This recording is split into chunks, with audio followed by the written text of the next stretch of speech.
जो ईश्वर व किसी दूसरे पदार्थ के गुण ज्ञान कथा श्रवण और सत्य भाषण करना है वह स्तुति कहलाती है। क्या क्या है, क्या क्या है? जो ईश्वर व किसी दूसरे पदार्थ के गुण ज्ञान कथन श्रवण और सत्य भाषण करना है वह स्तुति कहलाती है। उसमें ईश्वर भी है और ईश्वर के अलावा भी किसी भी पदार्थ का उसका गुण क्या है, उसका ज्ञान कथन श्रवण सत्य भाषण।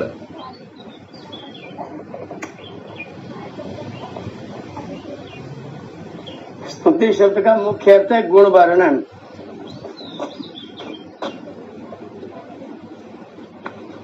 ईश्वर व किसी अन्य पदार्थ के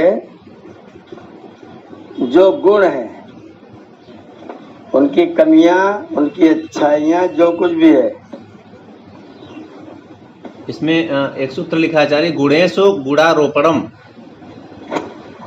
दोषेषु गुण का आरोपण। अगर गुण है तो गुण कहना, दोष है तो दोष कहना। इन दोनों का ही नाम स्तुति है। गुणेषु गुणारोपणम दोषेषु च दोषारोपणम स्तुति। ये स्तुति है। और दोषेषु गुणारोपणम गुणेषु दोषारोपणम ये निंदा है। तो जैसे ईश्वर की जब स्तुति करेंगे तो वहां तो दोष दिखेगा नहीं, क्योंकि दोष है नहीं उसमें। ईश्वर में मूर्खता है क्या? नहीं है। लेकिन बाकी लोगों में ईश्वर के अलावा अगर किसी में स्तुति करते हैं तो वहाँ गुण दोष दोनों देखने पड़ेंगे ना। नहीं, ईश्वर में भी ये देखना पड़ेगा, ये चीज नहीं है ये चीज है। तो ईश्वर में तो दोष नहीं है ना, उसमें दोष कहाँ से देखेंगे? ईश्वर में एक चीज है एक चीज नहीं है, वो तो आपको देखना ही पड़ेगा। नहीं, गुणेषु दोषारोपणम दोषेषु च दोषारोपणम। हाँ, तो आप ईश्वर की निंदा नहीं कर सकते हैं, स्तुति तो दोनों तरह की आप करेंगे। नहीं, दोष क्या है? गुण तो समझ में आ रहा है कि गुण अच्छे अच्छे हैं, ये सामर्थ्य है, गुण है, लेकिन दोष क्या है? वो मेरे तरीके से कार नहीं चला सकता है। अच्छा, ये दोष है। चलवा के दिखा दो। अगर जीवा परमात्मा ने आत्मा को आच्छादित कर रखा है तो मैं कैसे कहूं कि मैं चला रहा हूं? नहीं तो मैं हट जाता हूं, ईश्वर से चलवा दो।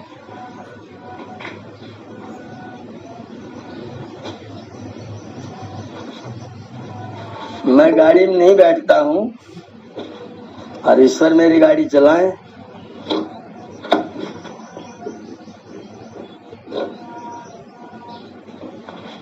ऐसा दोनों पक्ष रखिए। ईश्वर में ये दोष नहीं कहते इसको, लेकिन एक चीज नहीं है एक चीज है, कुछ चीज नहीं है कुछ चीज है। ये दोनों भाव से उसकी स्तुति किया जाए। ईश्वर न्यायकारी है, अन्याय कदापि नहीं करता। निष्पक्ष है, पक्षपात कदापि नहीं करता। ज्ञान स्वरूप है, अज्ञान उसके पास लेस भी नहीं है।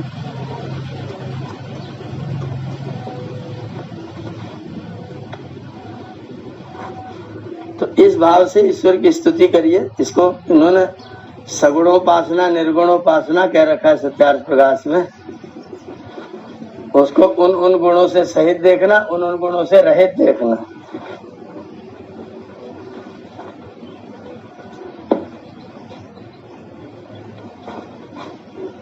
तो गुण देखने का मतलब जो ये सच्चिदानंद स्वरूप है, निराकार है, सर्वशक्तिमान है, इन सारे 20 गुणों को कम से कम एक साथ हम देख सकें, इतना योग्यता विकसित कर लें।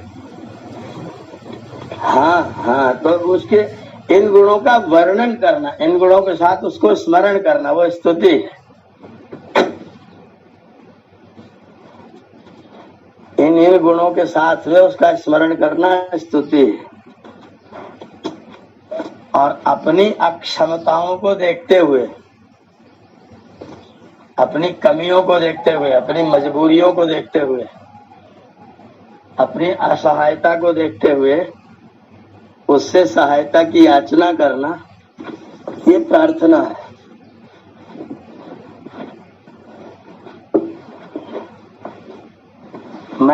मैं कुछ करने में अक्षम हूं, वह पूर्ण सक्षम है, वो मेरा काम पूरा कर सकता है, मैं उसका काम कुछ नहीं कर सकता।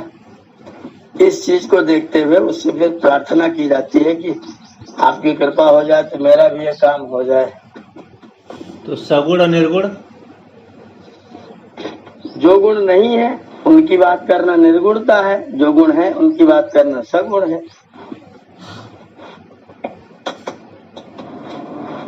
ईश्वर में कुछ गुण है, कुछ गुण नहीं है। सगुण साकार, निर्गुण निराकार। साकार अलग चीज है, गुण अलग, साकार निर्गुण निराकार अलग चीज है। निराकारता साकारता को उनके साथ में मत जोड़िए, दोनों चीजें अलग अलग है। स्तुति का फल, तो स्तुति एक एक चीज देख लीजिए। स्तुति माने उसके अंदर जो जो गुण है, जो जो नहीं है, उन दोनों के रूप में उसका स्मरण करना उसकी स्तुति। हे परमेश्वर आप न्यायकारी हैं, अन्याय कभी नहीं करते।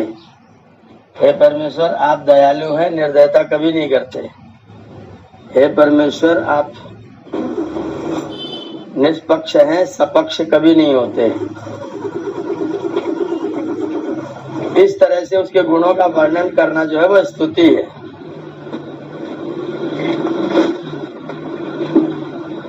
और अपनी अक्षमता को देख के उससे प्रार्थना करना, निवेदन करना, मेरे काम पूर्ण हो जाए, ये प्रार्थना है। और उन गुणों को अपने जीवन में धारण कर लेना। जिन गुणों से युक्त परमात्मा है उन गुणों को अपने जीवन में धारण कर लेना। अगर वो दयालु है तो मैं दयालु हो जाऊं, वो परोपकारी है तो मैं भी परोपकार करूं, वो निष्पक्ष है तो मैं भी सपक्ष न रहूं, मैं भी निष्पक्ष तटस्थ रहूं। अगर इन गुणों को अपने जीवन में धारण करते हैं तो उसकी उपासना होती है। तो उपासना, स्तुति और प्रार्थना। अब स्तुति करने से जिस पदार्थ की हम स्तुति करते हैं उसके प्रति हमारी प्रीति बढ़ती है, हमारा प्रेम बढ़ता है। हम उसको प्राप्त करना चाहते हैं, उसकी ओर जाना चाहते हैं, उसको अपनाना चाहते हैं, जिसकी हम स्तुति करते हैं। ये प्रेम क्या है? जिसकी हम स्तुति करते हैं उसके प्रति हमारी रुचि हो जाए, हमारी निष्ठा बन जाए, हम उसको प्राप्त करने की चेष्टा करने लग जाए। ये हो गई स्तुति। स्तुति का फल ये होगा कि हमारा उसके प्रति प्रेम पैदा हो जाए। ये प्रेम क्या है सर? उसको प्रेम पैदा, व्हाट इज लव? बड़ा भयंकर शब्द है। लव शब्द जो है, लव, वो अंग्रेजी के अपने संस्कृत के लूय छेदने धातु से बना है। लुई छेदने, जिसमें दोष छिन्न हो जाए, एक दूसरे का दोष न देखा जाए, एक दूसरे के प्रति कोई विद्वेष, कोई अलग होने की भावना, कोई अरुचि की भावना, उससे दूर रहने की भावना न पैदा हो, उसे कहते हैं लव।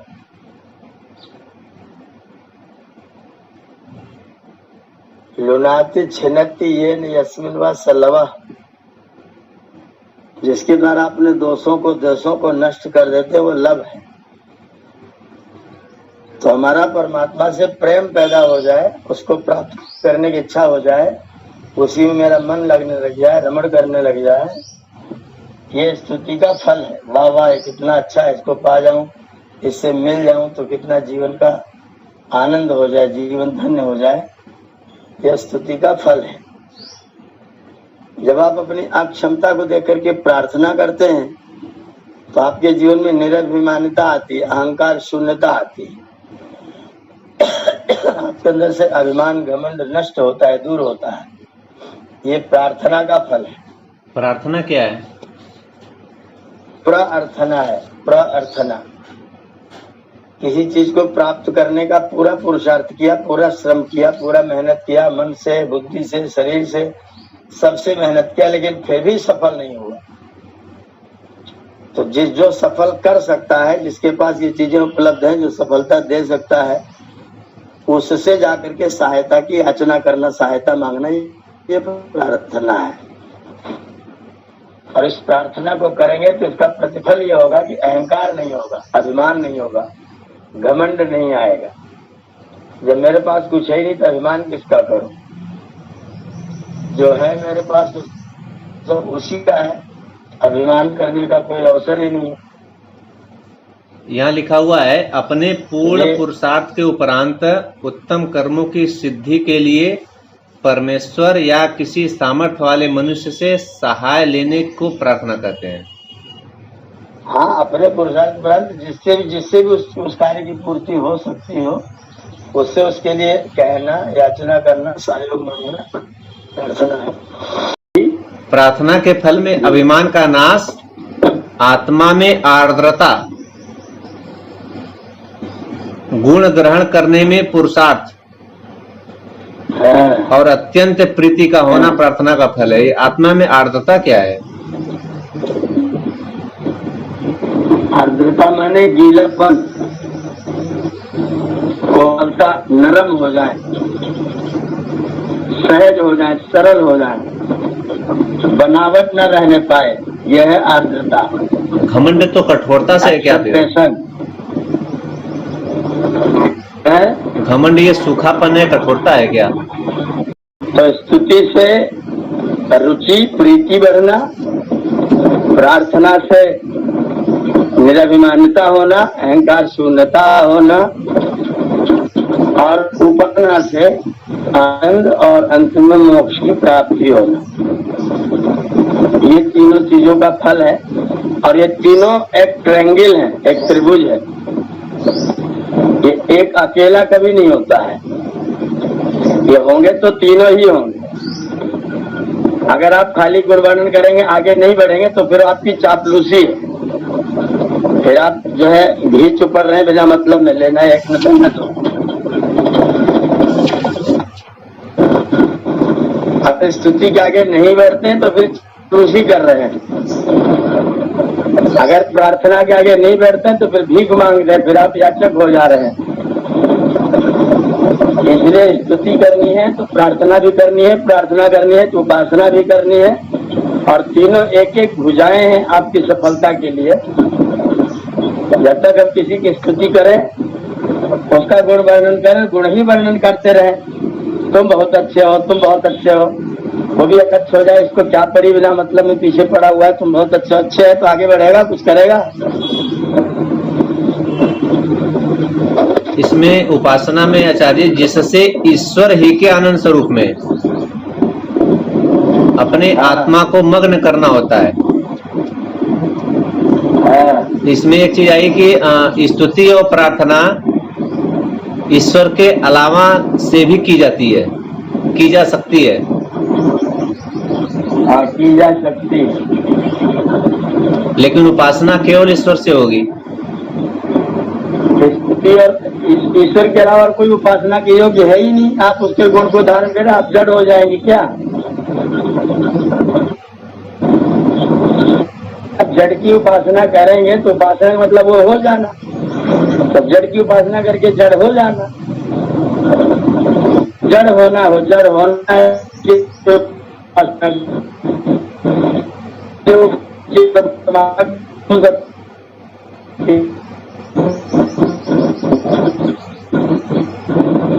उपासना ज्यादा ही होती है।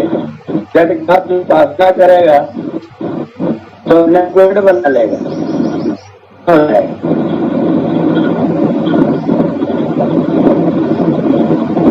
इसलिए कहा कि उसी की उपासना करनी है, उसी की जो सृष्टि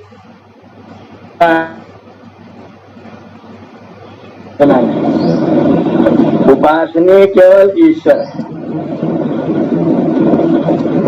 प्रार्थना दूसरों से भी कर सकते हैं, आप मुझसे कर सकते हैं, मैं आपसे कर सकता हूँ। स्तुति भी मैं आपकी कर सकता हूँ, आप बहुत अच्छे हैं, बहुत सुंदर मंदिर हैं, बहुत अच्छे लगते हैं,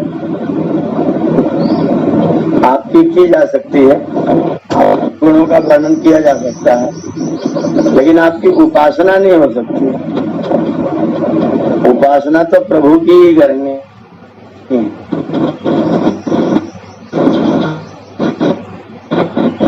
गाया गुण माया का गुण गाया तो क्या गाया?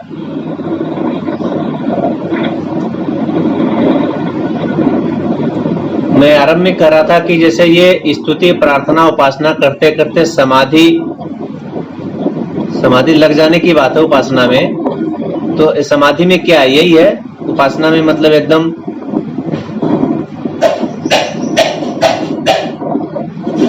जब आप उपासना करेंगे तो उपासना में एक एक करके ईश्वरीय गुणों को अपने जीवन में धारण करेंगे क्रमशः। जैसे अहिंसा, सत्य, अस्तेय, ब्रह्मचर्य, अपरिग्रह नियमों को धारण कर लिया, फिर शौच, संतोष, तप, स्वाध्याय, ईश्वर प्रणिधान को धारण कर लिया। जब आप ईश्वर को प्रणिधान हो जाएंगे, ईश्वर को अर्पित हो जाएंगे, तो फिर जो ईश्वर के गुण आपके अंदर आ जाएंगे, फिर आप उसमें रमण करने लग जाएंगे।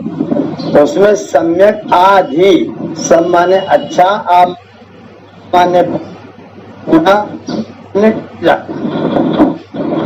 रुक जाना, धारण हो जाना, यहाँ पूजा से भली भांति शामिल, उसी में समाये जाते हैं, उसी में लग जाते हैं, तो वो समाधि की स्थिति है। जब आप उसके गुणों को धारण कर लेंगे तो फिर आप सम आदि हो जाएंगे। जितना गुणों को धारण करते जाएंगे उतना उतना सम आदि होता जाएगा। जितना उसके गुणों से दूर रहेंगे, चाहे जितनी स्तुति प्रार्थना, चाहे जितना गुणगान करते रहिए, अगर उसके गुणों से दूर रहेंगे तो समाधि नहीं हो सकेगी। ईश्वर में ही समाहित हो जाना उसके गुणों को धारण करके ही हो सकता है। क्या ईश्वर के गुण उपासना करने से ईश्वर के पूरे गुण हमारे अंदर आ सकते हैं क्या? नहीं, एक जैसे आपको एक सागर पानी, एक जग पानी, एक गिलास पानी, तो आप उसमें से कितना पानी आपकी सामर्थ्य है उतने आप पूरे हो जाएंगे। ईश्वर के पूर्ण गुण आप में कभी आ ही नहीं सकते हैं। पानी है सागर में भी, पानी नदी में भी, पानी नाले में भी, पानी नहर में भी, पानी गिलास में भी। आपकी कितनी क्षमता है,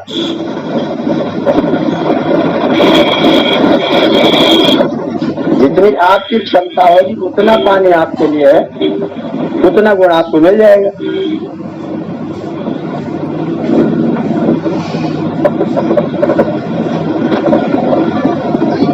अब धरती को उठाने भर की सामर्थ्य तो हमारी नहीं है, इतना बड़ा उसकी सामर्थ्य है। जितना बड़ा आपका गिलास है उतना ही तो आप ग्रहण करेंगे।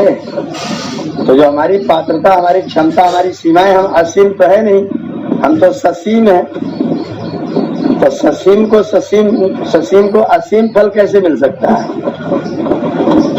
इसलिए ईश्वर के पूर्ण गुण आप में हो जाएंगे ऐसा नहीं है। ईश्वर के जिन गुणों से आपको जितनी आवश्यकता, जितनी आपकी पात्रता, जितनी आपकी कैपेसिटी है, उतने गुण आपके अंदर हो जाएंगे। ईश्वर पूर्ण ज्ञानी है, आप पूर्ण ज्ञानी हो नहीं सकते, पर जितने में आपका जगत का पूरा काम चल जाता है, आप मुक्ति की स्थिति तक पहुंच जाते हैं, उतना पूर्ण ज्ञान आपके पास भी हो जाएगा। ईश्वर सबके कर्मों को जानता है, हमें सबके कर्मों को जानने की जरूरत ही नहीं है, हमें आवश्यकता ही नहीं। तो हमें दूसरों के कर्म फल, दूसरों के कर्म, दूसरों की स्थिति, जन्म जन्मांतर हमें जानने का कोई लेना देना ही नहीं, तो उन्हें हम नहीं जानेंगे।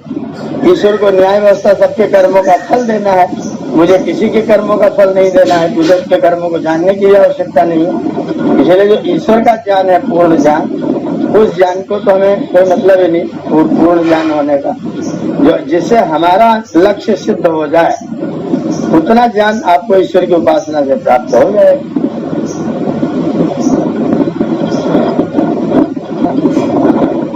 एक ने पूछा मुझसे कोलकाता समाज में शंका समाधान के सत्र में, बोले क्या चारों वेदों संहिता में जितना ज्ञान लिखा हुआ है उतना ही ईश्वर को जरूरी है क्या? उतना ही कुल ईश्वर का ज्ञान है क्या? तो मैंने कहा कि आप कौन सी क्लास तक पढ़े हैं? तो मैंने मतलब पुराने जमाने का 8वीं तक पढ़ा हूँ। तो मैंने कहा आप 8वीं तक, जब आप 8वीं में पढ़ते थे, आपको जो अध्यापक पढ़ाते थे वो कितना पढ़ाते थे? बोले जितना मेरा पाठ्यक्रम था। मैंने कहा जितना तुम्हारा पाठ्यक्रम था क्या उनका ज्ञान उतना ही था? बोले नहीं, वो तो बीएड थे, बीए थे। मैंने कहा तो बीए बीएड आपको उतना दे रहा है जितना आपको जरूरत है। तो मेरे परमात्मा के पास भी अनंत ज्ञान है, आपको उतना दे रखा है जितने में आपका काम चलेगा, जितने में आपको जरूरत है उतना ज्ञान आप प्राप्त कर लीजिए और अपना काम चलाइए, अपनी मुक्ति के रास्ते पर जाइए, अपनी मंजिल को सिद्ध करिए। तो चारों वेदों में जो लिखा है परमात्मा का पूर्ण ज्ञान है, एक कदम की आवश्यकता नहीं। आपको जितना जरूरत थी, जितने में आपका काम चलेगा, जितने में आपकी मुक्ति तक हो जाएगी, उतना ज्ञान परमात्मा ने वेदों में आपको दे रखा, उतने ज्ञान का आप प्रयोग करिए। ऐसी परमात्मा का जो पूर्ण ज्ञान है वो हमको नहीं प्राप्त करना है।